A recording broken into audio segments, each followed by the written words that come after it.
Richard Findiquian. Joël Goron, bonjour.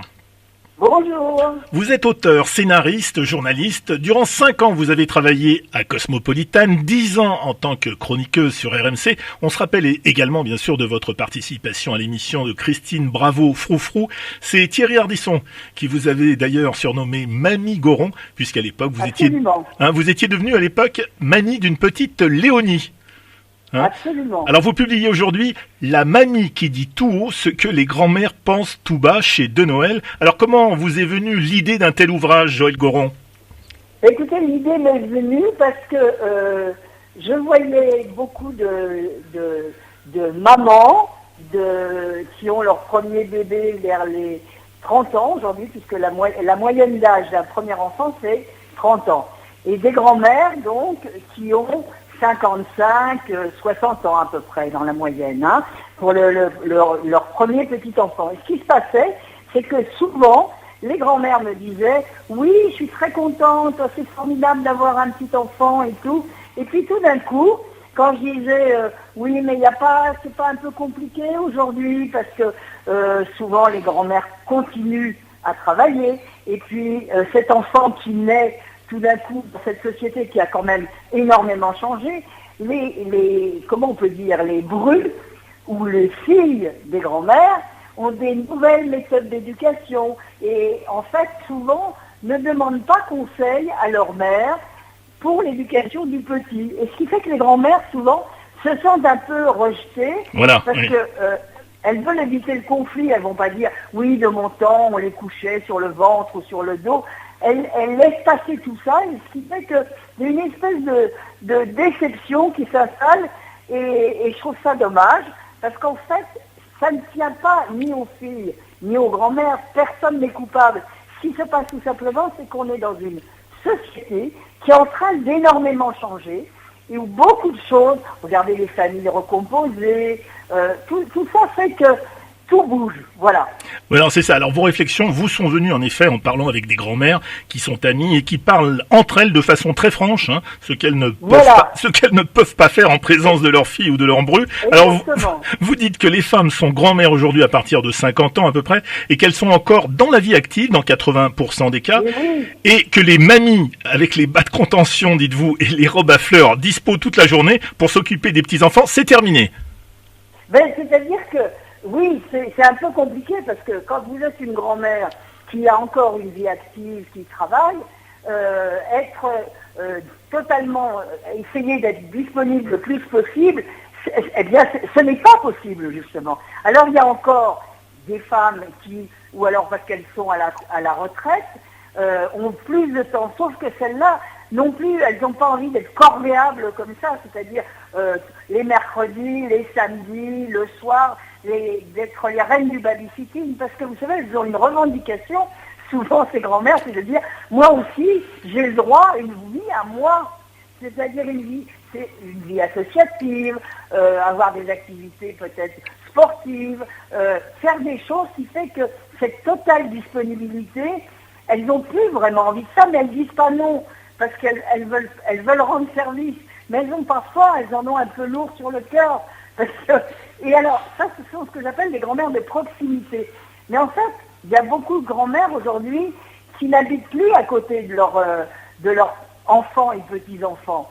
Parce qu'il y a eu la Covid, il y a eu des déménagements, il y a eu des nouveaux systèmes de vie avec du télétravail à la maison. Ce qui fait que si elles habitent un peu loin, qu'est-ce qui se passe? Pour voir leurs petits-enfants, c'est les vacances. Et alors là, elles font toutes les vacances, elles disent « Oui, je le garde à Pâques, à Noël, aux grandes vacances. » Et à la fois, elles sont contentes de le faire. Mais à la fois, parfois, on n'a pas qu'un petit enfant, on peut en avoir 3 ou 4. Si vous avez eu 2, 3 enfants dans votre vie, ce qui est tout à fait un chiffre normal, vous pouvez vous retrouver avec 6, 7 petits-enfants pendant les vacances. Et là, les grands-mères, elles sont exténuées. Et j'en peux plus de fatigue. Voilà. Alors vous dites aussi que la transmission n'existe plus. À propos des mamans, vous précisez l'expérience de la grand-mère avec un bébé. Les mamans d'aujourd'hui s'en moquent complètement. Elles préfèrent les tutos en ligne à l'expérience de leur mère. Mais oui, et ça effectivement, je pense que ça fait mal au cœur.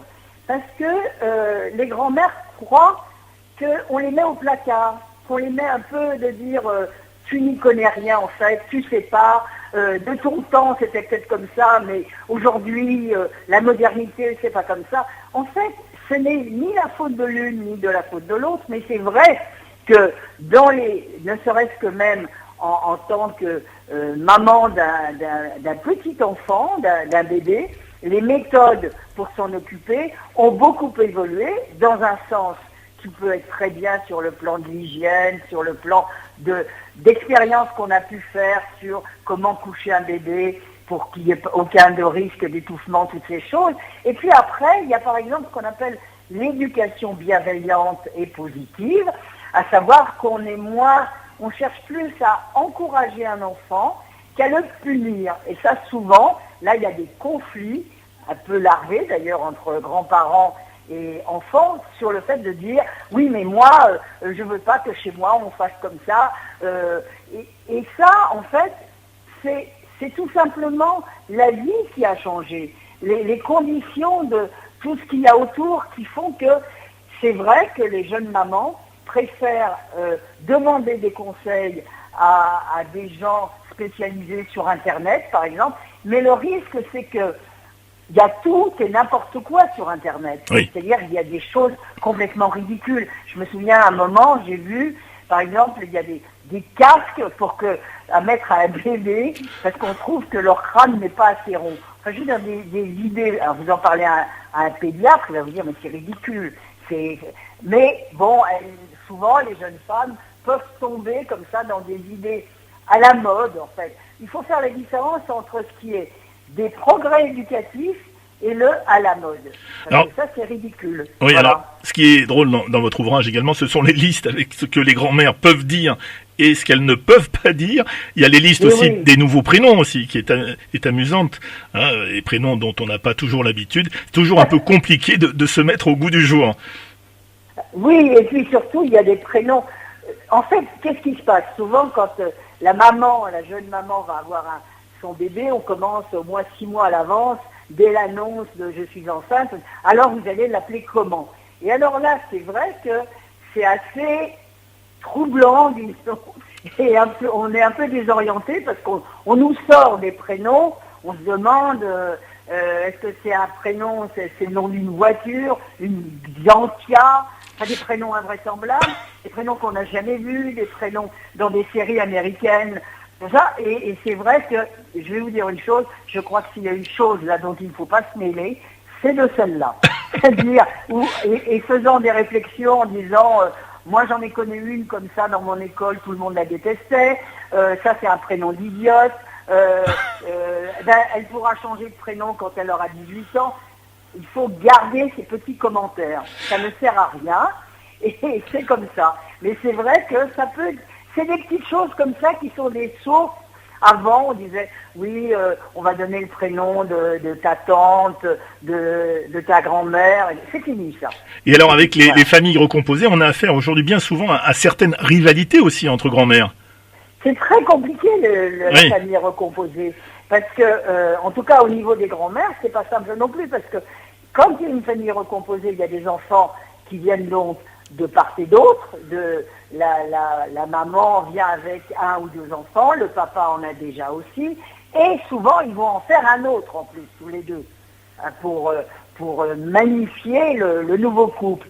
Mais ça veut dire que les enfants précédents, ils ont déjà des grands-mères. Oui. Donc, vous imaginez au moment de Noël, qu'est-ce qui se passe?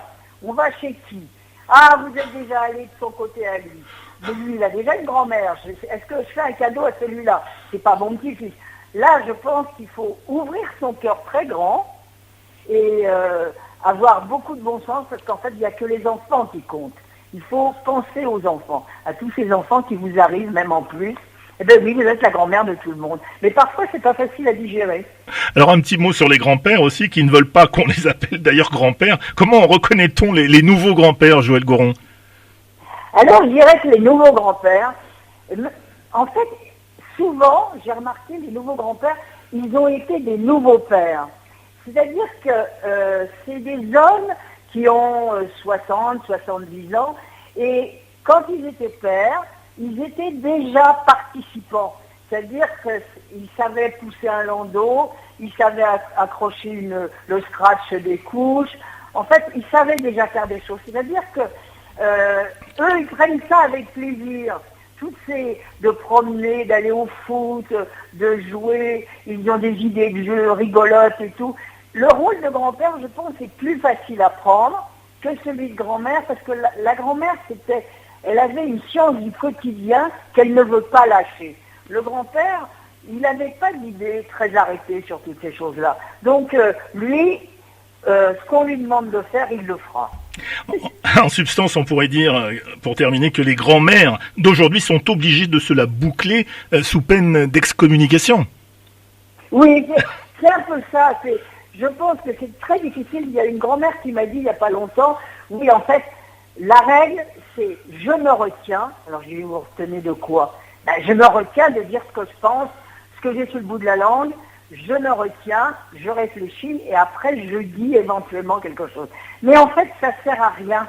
Je pense que oui, il faut se retenir, il faut faire attention à ce qu'on dit, parce que on va vexer, on va déclencher des petits conflits qu'on va pas résoudre de toute façon, parce que c'est générationnel, la société a bougé, c'est comme ça. Et puis il faut vexer personne.